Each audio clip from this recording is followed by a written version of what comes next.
Well, I'm finally back in the shop again. It's been a long time.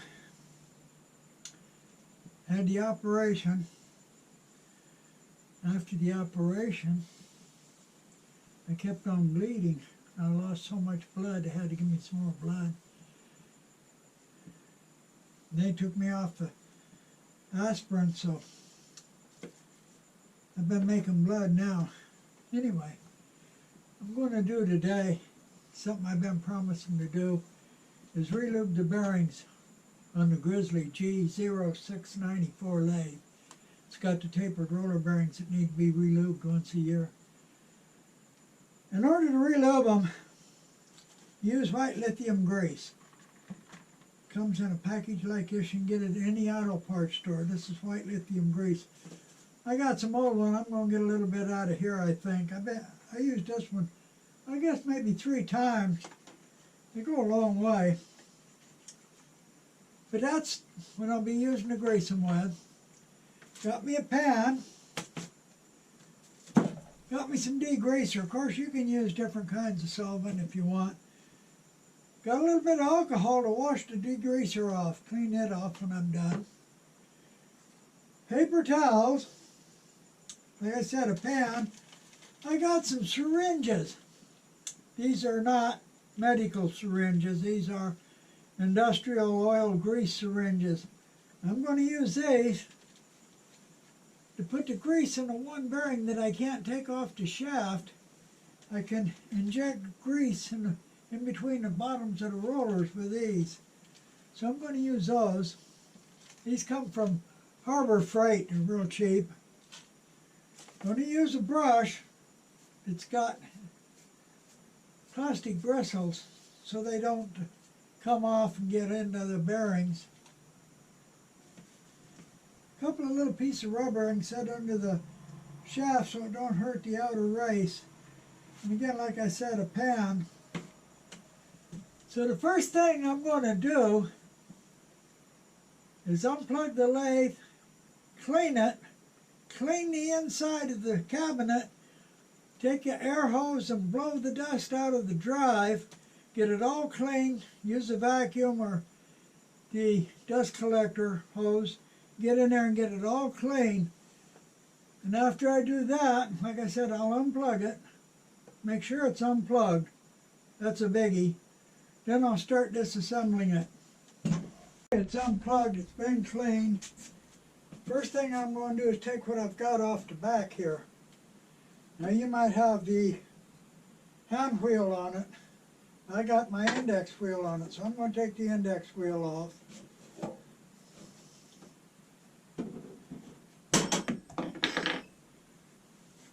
After I get the index wheel off, I'll take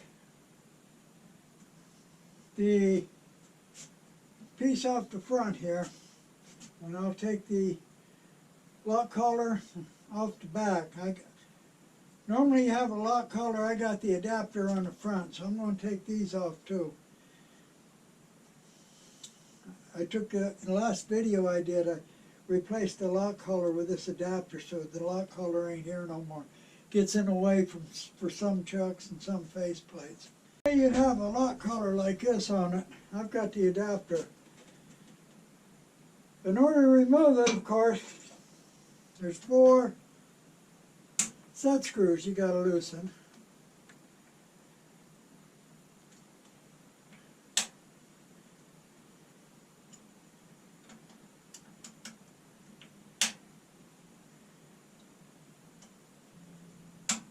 It's the same thing for the one on the back.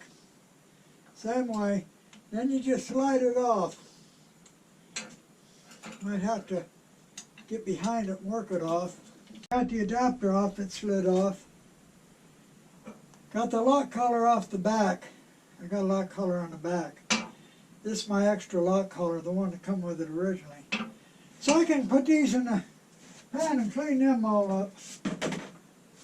Next thing's got to come off is the adapter in the back. It screws on, and it too has set screws locking it on. So I'll loosen the set screws on it, loosen them up,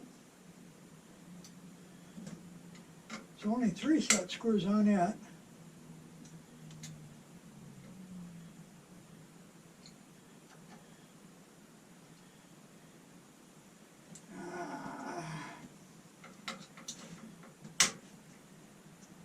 And then just unscrew it.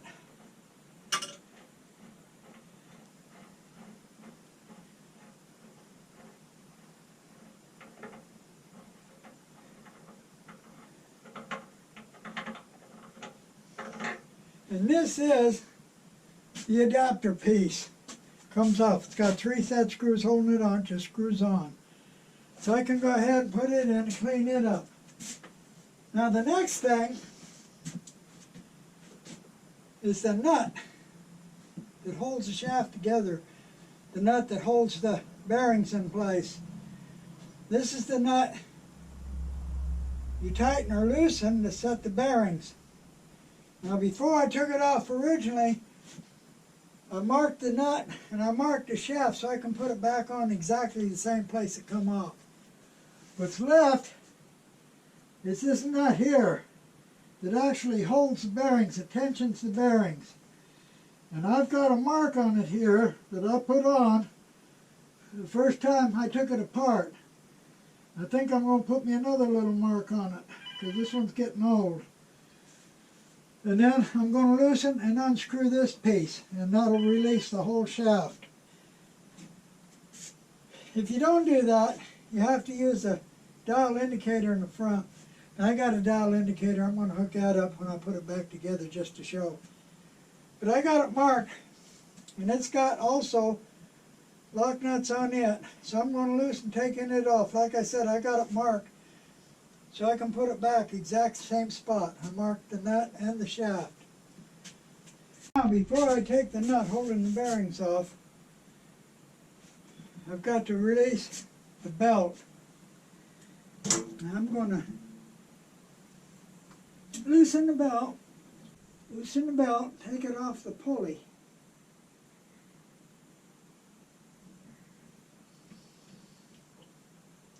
And I'm going to have to take the speed sensor loose from here, from the back here. It's on the inside. There's 2 screws here holding it. This is the hardest thing of a whole operation, is taking this out and putting it back. There's 2 screws that come out from the back here. You got to be careful or it'll fall down inside. I tied a piece of nylon cord to mine, so if it falls down inside, I can pick it back up. So I'm going to loosen these 2 screws and pull the sensor out. And I've got the sensor loose and out. I don't know if you can see it or not right here. It's a little sensor, magnetic sensor. So now I can take the nut holding the bearings off, slide the shaft that way. When I do, the inner race and the bearing's going to come off this end. Okay, this is the nut that holds the bearings in place. I got a mark on it, got a mark on the shaft. I can go ahead and put this in and clean it up. Now, it's off. The inner race and this bearing will come out next. Okay, I slid the shaft back a little bit, and I got the inner race and the bearing out. My hands here. So I can go ahead and clean these up and re-lube them.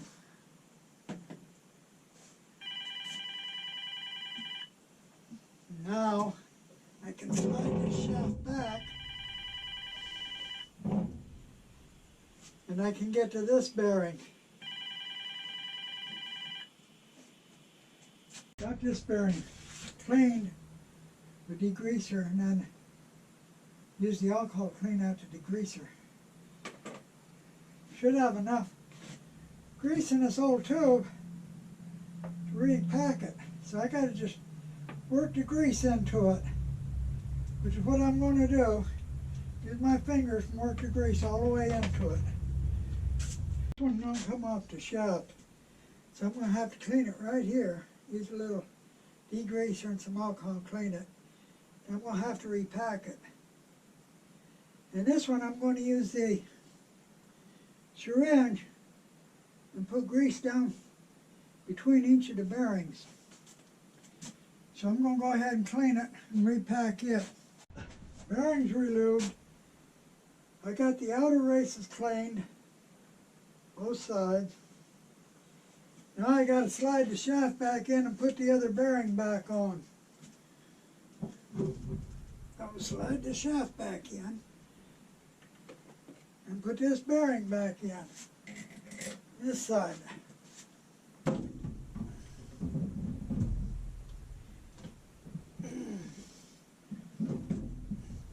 Now I got to put the bearing nut back on and tighten it down and make sure it's got the right play in it.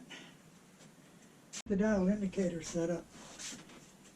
Check in play, that's this direction. I've got my marks lined up. I'm checking the in play, pushing it first one way and then the other. And I've got just almost 2 thousandths. It's got to be between 1 and 2 thousandths. So, if it's more than 2 thousandths, you tighten the nut. If it's less than 1 thousandth, you loosen the nut. But this looks good right here. So I'm going to go ahead and tighten the set screws down on the nut. Now the hardest part of the whole thing, putting the sensor back in and lining it up. It's almost impossible to hold and to see. So I'm using forceps to hold it. I'm going to try and start one screw. If I get one screw started, then it's easy. So I'm going to go ahead and put this back in. Once I get it, both screws started, then I got to tighten it down. You make sure it don't hit anything, and it's got to read the 4 bumps on the shaft, so you got to line it up to read them. And like I said, make sure it don't hit anything. I've got the sensor mounted back in. Not hitting anything. I put the belt back on. I still haven't put the lock collar or the adapter or the other pieces back on here.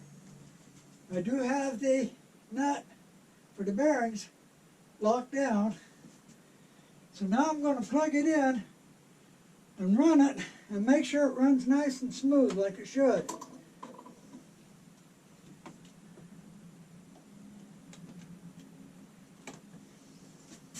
And make sure my speed indicator reads.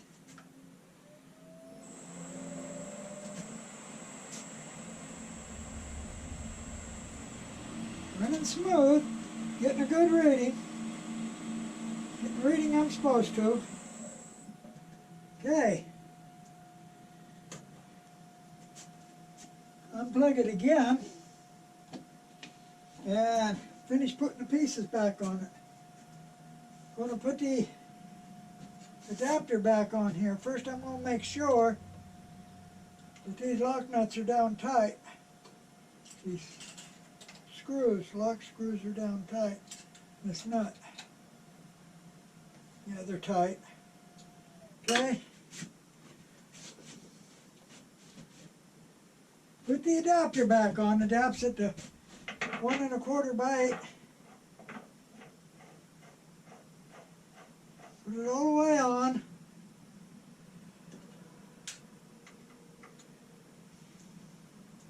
And lock the screws down on it. It's got set screws on it. Lock them down.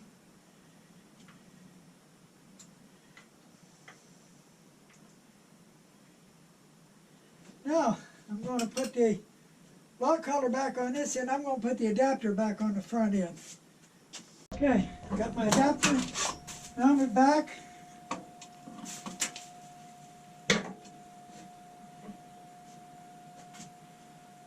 Got my lock collar mounted.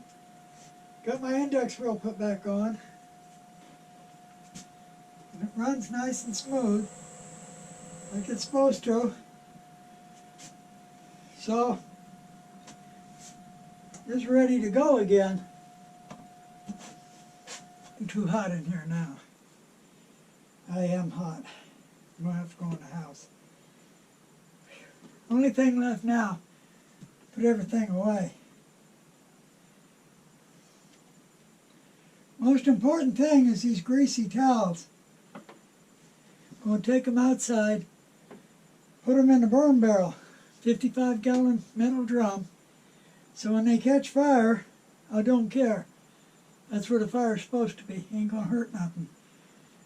So whatever you use, paper towels, rags, got grease on them,